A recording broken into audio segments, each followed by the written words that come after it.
So yan, nagbabalik po Dong Henry couple kasi kasama ang asawa.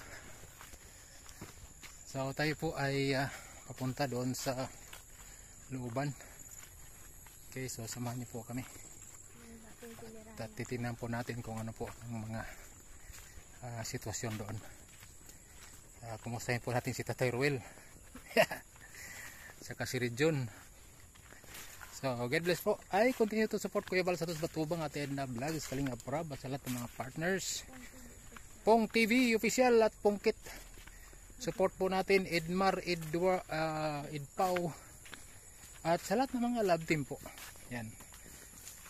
So, uy, putik dito. So, yun po yung daan dito.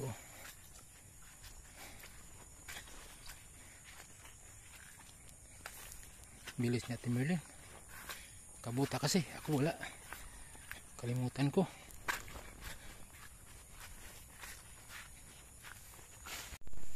Ayan guys, papunta tayo ngayon sa bundok. Dito po sa dating bahay ni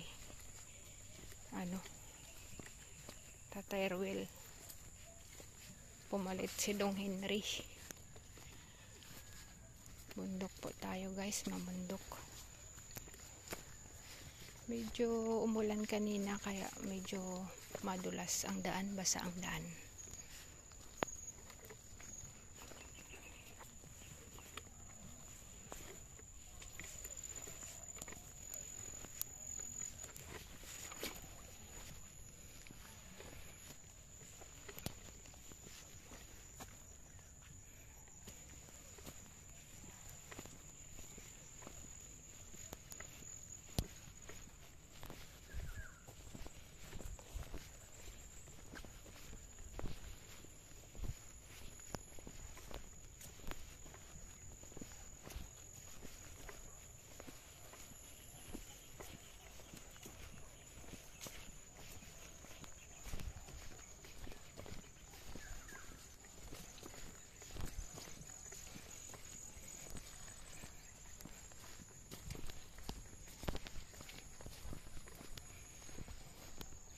Wala nang bayabas.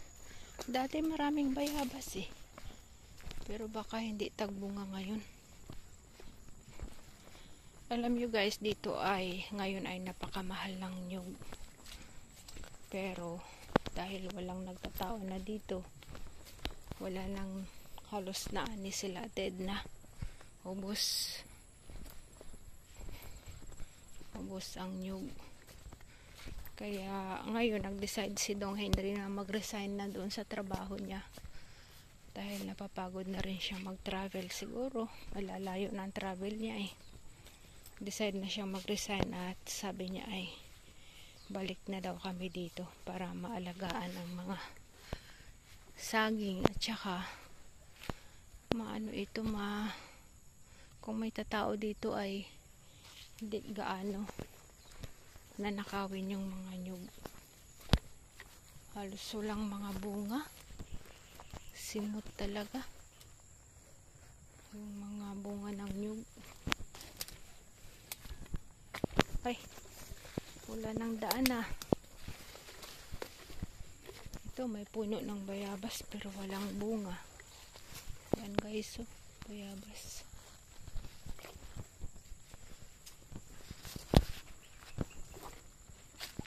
Wala pa si Dong Henry.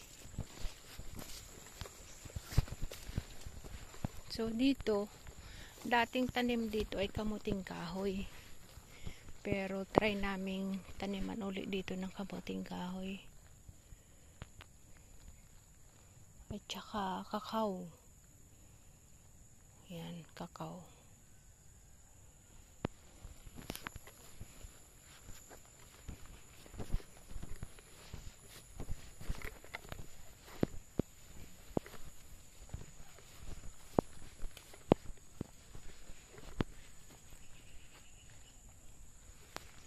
Wala na talaga halos bunga ang mga nyug. Simot.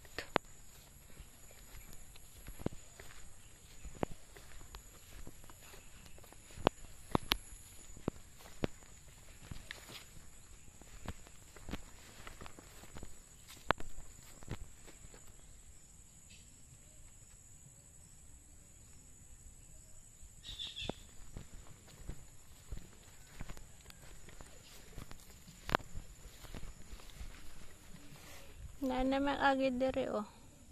May ragpas.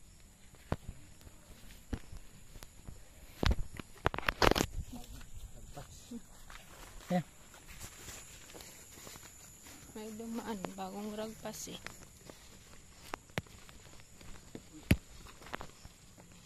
Nakulaps na yung kubo.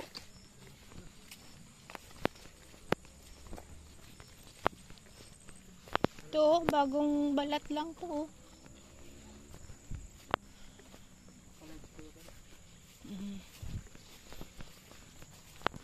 Nasa radyo siya.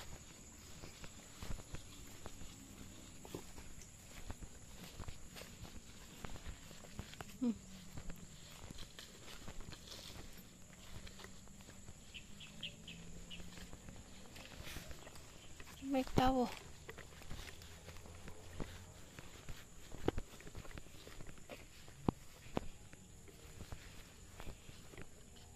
No pa chinelas.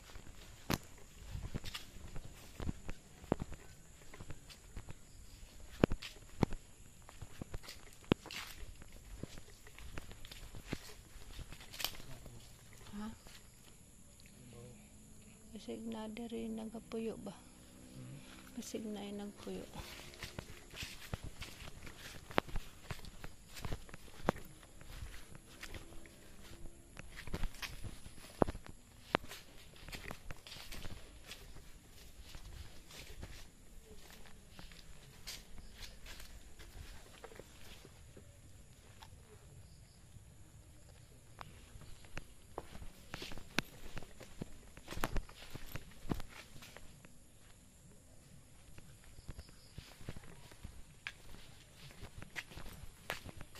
Kalabaw guys, nakulaps na yung kubo ni nagawa ni Alex.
So yun po, babalikan po natin ito dito at ayusin natin itong muli. Ano? Kawawa itong bahay na itong pinapaganda natin noon. Hindi naman nalagaan. Ito po yung ating gawa noon, no? Yung ating wall design. Oh.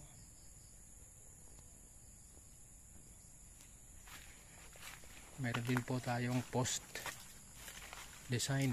Oh.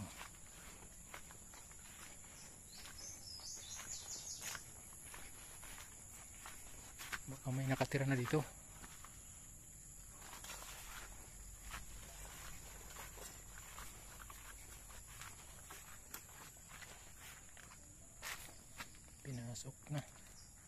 Pinasok guys. Oh. Ano kaya nakuha nila dyan?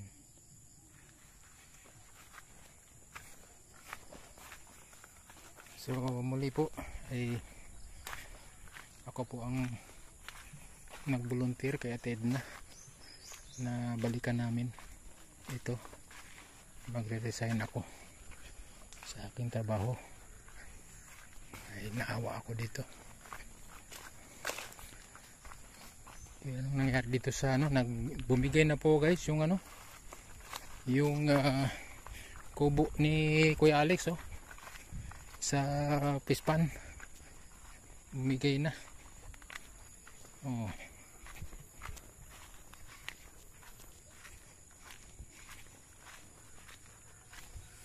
Dito noon puno po ito ng saging. May tinanim din kaming saging dito. Ito puno po yun ng saging. Pero ang nangyari po ay hindi po naalagaan, bagkos pinapakain pa ng kabayo. Ang daming saging dito guys noon. Oh, malinis po yan. Pero ngayon kawawa po. So ito po ang pinatayo ni Kuya Alex dati. Through sa mga sponsor. Ano nangyari? So yun po, sisikapin po natin na ibalik yung sigla dito. Ito po yung fish pan. Tingnan natin kung may isda pa. Ibitawan natin uli ng isda. So ito po yung fish pan natin dati. Para po sa kaalaman ng lahat po kami ay nag-umpisa dito. Ngayon napunta lang ito kay Kuya Alex noong na-assign na po kami kung saan kami nakapokus. Kasi ang nangyari kasi noon ay nag-umpukan dito, maraming nagtatrabaho, marami din nakaupo. Mas marami ang nakaupo kaysa nagtatrabaho. So yun po nagiging problema. Kaya po ay naka-assign dito si Kuya Alex at ako po ay na-assign sa lakatan. Mayroon din pong na-assign sa garden. So yun, distribution po of labor. Kasi nakaupo na lang ang karamihan. So ito po ang balak natin ay mayroong pong itatanim dito. So ano kayang balak dito? Ang balak dito po ay i-revive po natin. Linisin natin uli ito. At kung naalala po natin, ito po ay may plano po tayo dito. Ang plano po dito ay self-watering garden. Self-watering garden po. Salt 1. Sloping land agricultural land technique. Salt 1. Ito po self-watering garden. Ang self-watering garden po, yung tubig galing sa taas bago po siya lalabas dito sa exit or outlet niya, ay nakapagserbisyo po ng napakaraming mga pinagserbisyuhan. So hindi po sayang bago sila lumabas. Uy, nasisira na po yung ating dito kasi dinadaanan ng kalabaw.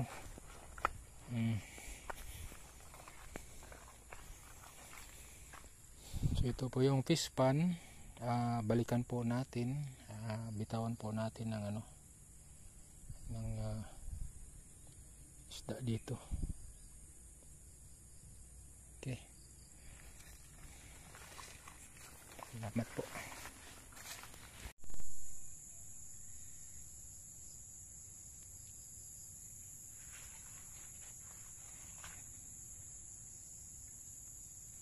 So yun po, na-maintain po natin ito dati. Linis talaga dito, pero ayan, nakabayaan na. So babalikan po natin